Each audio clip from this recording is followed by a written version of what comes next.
Hi there, it's Lance from Binary Core, and this week I'm checking out Injustice: Gods Among Us.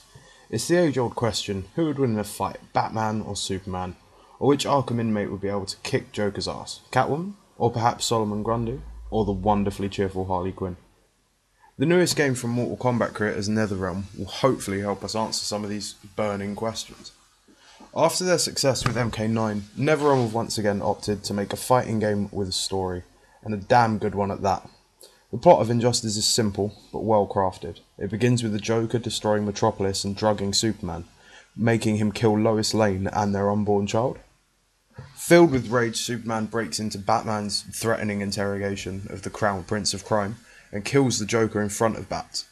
He then proceeds to start a new world order, overlording over the people, while Batman and a few of his allies begin an insurgency. The combat in Injustice is very similar to Mortal Kombat 9. You hit things, you use combo attacks to hit things, and you have a bar which charges when you take damage or land combos to supercharge your moves and your special attacks to do even more damage when you hit things. Or you can wait for the special all-out super attack, very similar to the X-ray attacks in MK9, which coincidentally are triggered the same way using the left and right triggers, or L2 and R2 if you're a PS3 user. And some of these moves are brilliant. For example, Batman's one is calling the Batmobile to run over his enemies. In each of the stages as well, there are a lot of interactables ranging from cars, helicopters, be able to kick people through brick walls and make them get hit by trains. One of the stages, you throw someone further into Arkham Asylum and they get beaten up by Killer Croc or the Scarecrow or whoever is in the room at the time. But the thing that makes this interesting is each character interacts with them in a different way. For example, for the car, Superman or Wonder Woman or one of the stronger characters can quite easily pick up the car and smash the Flash over the head with it. But Batman might choose to slam his head against the hood a few times instead, because obviously he's not as strong, he can't pick up the car. But it still makes it interesting that each character is different enough, but not overpowered. But it is one of the best things about this game, because there seems to be a lot of effort that's gone into making each character unique, especially with the ones that I've played. Each character is completely different, but at the same time, none of them, like Superman or Wonder Woman, have a massive advantage over the weaker characters that don't have superpowers, like Batman or Nightwing or Catwoman. And graphically speaking, Injustice looks dark and gritty and dirty, and it looks fantastic because of that. It looks like the Gotham City maps look like they should be in Gotham City, and it's one of the things that I really like about the graphics. It feels real, it feels the way the Dark Knight films or Arkham Asylum and Arkham City looked, and that's how I wanted the games to look. And all the costumes are very modern, very New 52, but with NetherRealm's own spin on them.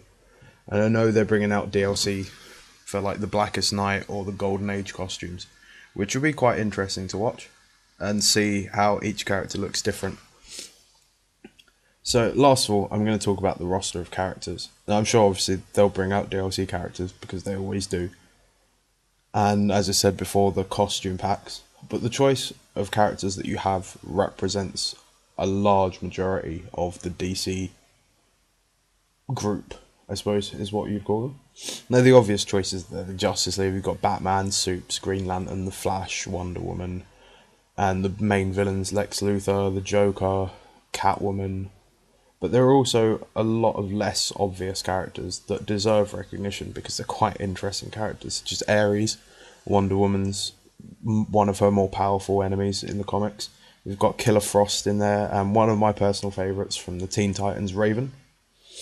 And I haven't played with any of those yet, but I'm really interested to see how they manage to pull it, especially Raven. I'm really interested to see how they make her useful and how her fighting style progresses and how I'll learn to play it myself. But I imagine this game's going to keep me entertained for quite a while, and it's the perfect kind of game to bring out when you got to throw friends round.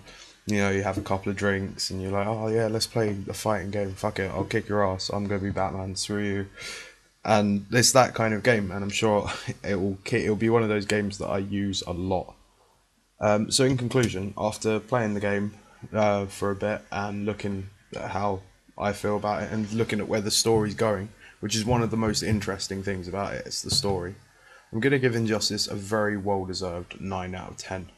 So, yeah, I've been Lance, this has been Binary Core, and we've been looking at Injustice, Gods Among Us. So thanks for watching.